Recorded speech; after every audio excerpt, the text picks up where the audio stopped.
चूँकि इसमें आज पुस्तक का विमोचन था और हमने आदरणीय दादा नरेंद्र शर्मा नरेंद्र जी से अनुरोध किया था कि इस पुस्तक पर थोड़े से अपने विचार, अपना प्रकाश डालें, तो मैं आमंत्रित करता हूं आदरणीय दादा को कि वो आएं और अपना, या बैठे बैठे ही अपनी बात कह सकते हैं और इस किताब पर एक समीक्षा तौर पर एक विहंगम दृष्टि के तौर पर अपने विचार रखें। जोरदार तालियों से आप।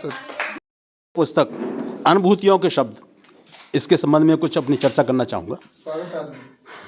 लगभग 1 वर्ष पूर्व आदरणीय प्रोफेसर आज़ाद साहब के सानिध्य में प्रतिष्ठित साहित्यिक संस्था एहसास के तत्वावधान में आयोजित काव्य आयोजनों की श्रृंखला के मध्य डॉक्टर सुभदा पांडे जी की विश्व कीर्तिमान प्राप्त काव्य कृति स्वर्ण मृगी सपनों के पाखी का भव्य लोकार्पण समारोह हुआ था, जिसमें उस कृति पर साहित्यिक चर्चा करने का सौभाग्य मुझे भी प्राप्त हुआ। हर्ष का विषय है कि इसी प्रकार का शुभ अवसर आज पुनः संस्था के माध्यम से इसके बैनर तले आयोजित करने का सौभाग्य हमें फिर प्राप्त हो रहा है, जिसमें आदरणीय डॉक्टर सुभदा पांडे जी की गद्य कृति अनुभूतियों के शब्द के लोकार्पण एवं उस पर चर्चा करने का अवसर प्राप्त हो रहा है। परंतु विदुषी, यशस्वी, शिक्षाविद, सौम्यता, शालीनता की प्रतिमूर्ति आदरणीय डॉक्टर सुभदा पांडे जी राजस्थान के मेवाड़ विश्वविद्यालय की प्रोफेसर होते हुए हमारे अलीगढ़ साहित्यिक परिवार की भी एक सम्मानित सदस्य हो गई हैं। यह उनके मृदुल व्यवहार का ही परिणाम है। आज उनकी दोनों कृतियों के लोकार्पण के पावन अवसर पर हम उन्हें हार्दिक बधाई देते हैं। कल डॉक्टर दौलतराम शर्मा जी द्वारा उपलब्ध कराए गए पीडीएफ के माध्यम से अनुभूतियों के शब्द कृति पर दृष्टिपात करने का अवसर मुझे प्राप्त हुआ। इस पुस्तक में डॉक्टर सुभदा पांडे जी ने विविध शीर्षक देकर विभिन्न विषयों पर अपनी लेखनी कुशलतापूर्वक चलाई है। इस पुस्तक को पढ़कर मुझे ऐसा लगा, सुनिए इस बात को, इस पुस्तक को पढ़कर मुझे कुछ ऐसा लगा जैसे किसी कुशल गृहिणी ने अपनी सीता रसोई में तैयार किए गए विविध सुस्वाद व्यंजनों को साहित्य की थाली में करीने से परोस कर प्रस्तुत किया हो। इसके व्यंजनों से तृप्ति तो आपको तभी मिलेगी जब समग्र थाली आपके हाथों में होगी। मैं तो आपके समक्ष इसमें से कुछ व्यंजनों की चर्चा कर सकता हूँ। लेखिका डॉक्टर सुभदा पांडे जी के अनुसार अनुभूतियों के शब्द कृति लघु वैचारिकी, जो आपने अब स्वयं कहा है उस पुस्तक में, अनुभूतियों के शब्द कृति लघु वैचारिकी आलेखों एवं संस्मरणों का समन्वय है।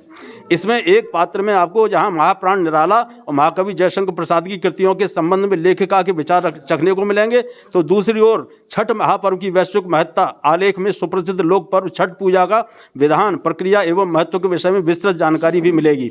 इसी कृति के असम का सौंदर्य शीर्षक में असम की सुरम्य प्राकृतिक छटा के साथ ब्रह्मपुत्र नदी की गोद में पले बढ़े धान, पान और सुपारी के साथ साथ चाय के बागानों में कार्यरत महिला श्रमिकों के जीवन से संबंधित प्रसंग और बिहू नृत्य की रोचकता भी आपको प्राप्त होगी।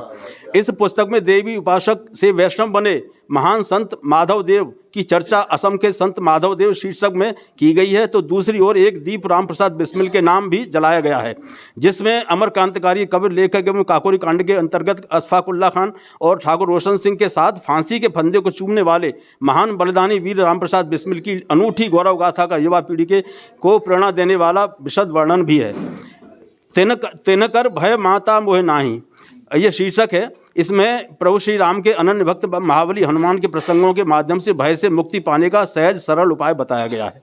ब्रह्मपुत्र से बराक तक की रेल यात्रा एक शीर्षक है।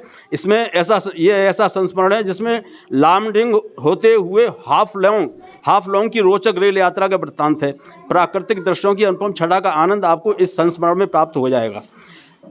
औदात्यवादी मनु कामायनी की आशावादिता शीर्षक आलेख में लेखिका द्वारा महाकवि जयशंकर प्रसाद की सुप्रसिद्ध कृति कामायनी के पात्र मनु के मन में जल प्रलय के दृश्य देखकर उठते हुए विचारों को रेखांकित किया गया है।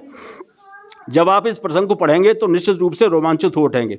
उपनिषेधवाद और साहित्य नामक शीर्षक के अंतर्गत बताया गया है कि अर्थ के इस युग में किसी अन्य बात का कोई विशेष अर्थ नहीं रह जाता है। भाषा, साहित्य और संस्कृति पर बाजारवाद हावी है। क्षीण होते जा रहे संस्कारों और संस्कृति को बचाना आवश्यक हो गया है। बहुमुखी प्रतिभा संपन्न संस्कृत विद्वान एवं हिंदी के प्रतिष्ठित रचनाकार डॉक्टर राजेंद्र प्रसाद पांडे जी के व्यक्तित्व एवं कृतित्व पर भी आलेख है और कार्तिकी व्यक्तित्व डॉक्टर राजेंद्र प्रसाद बासले जो उन्होंने लिखा है वो अत्यंत सराहनीय एवं प्रेरणास्पद बन गया है। भोर की रश्मियाँ काव्य संग्रह की समीक्षात्मक व्याख्या ने भी अनुभवों के शब्द पुस्तक में स्थान पाया है, जो लेखिका के सामीक्षिक कौशल को उद्घाटित करता है। फूलों की संवेदना में सजा बसंत शीर्षक आलेख आपको ऋतुराज बसंत की अलौकिक छटा के दर्शन करा देगा। इस लेख में सुयोग्य लेखिका ने अपनी पड़ोसन सहेली फूलश्री के माध्यम से सैकड़ों प्रकार के पुष्प पादपों की आवाज़ से परिचय कराया है। इसे एक बार पढ़ना प्रारंभ करेंगे तो पढ़ते ही जाएंगे साहब। जनाब एक बार इसको पढ़कर तो देखिए, आप स्वयं महक जाएंगे। राजस्थान का मैनाल माहेश्वर मंदिर चित्तौड़गढ़ स्थित गगनचुंबी शिव मंदिर है। विध्वंसकारी विदेशी दरिंदों द्वारा किए गए आक्रमण से उत्पन्न जिसके भग्नावशेष प्राचीन राजस्थानी शिल्पकला का अद्भुत वर्णन करते हैं। रोंगटे खड़े कर देने वाला इस मंदिर का वर्णन भी इस पुस्तक में समाहित है। आज़ाद हुए नील के फूल नामक शीर्षक नील की खेती का विरोध करने के कारण अंग्रेजों द्वारा भारतवासियों पर अत्याचारों की कहानी सुनाता है।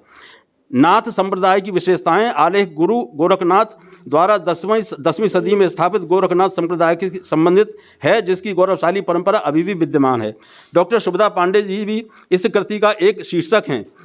डॉक्टर सुभदा पांडे ही शीर्षक है इसका, हैं, जिसके अंतर्गत डॉक्टर सुभदा पांडे जी द्वारा अन्य लेखकों के साथ लेखिका नलिनी जी कृत पुस्तक 21वीं सदी के कर्मयोगी का जिक्र किया है। निराला के काव्य में नारी संवेदना शीर्षक स्वयं ही महाप्राण निराला के नारियों के प्रति सम्मान एवं उनके उत्थान हेतु किए गए सराहनीय साहित्यिक अवदान को प्रस्तुत कर देता है। इस प्रकार हम देखते हैं कि डॉक्टर सुभदा पांडे जी द्वारा इस कृति में हिंदी पाठकों के लिए अत्यंत महत्वपूर्ण एवं सार गर्भित कृति है। मैं उन्हें बधाई देना चाहता हूँ, शुभकामनाएं देना चाहता हूँ। धन्यवाद। आशीर्वाद। धन्यवाद। अरे साहब धन्यवाद, बहुत बहुत धन्यवाद। हाँ करा देंगे। बहुत बहुत धन्यवाद। विस्तृत रूप से हाँ बहुत अच्छे तरीके से उन्होंने समीक्षा की है। आइए मैं इसी श्रृंखला में एक और नाम लेना चाहूँगा।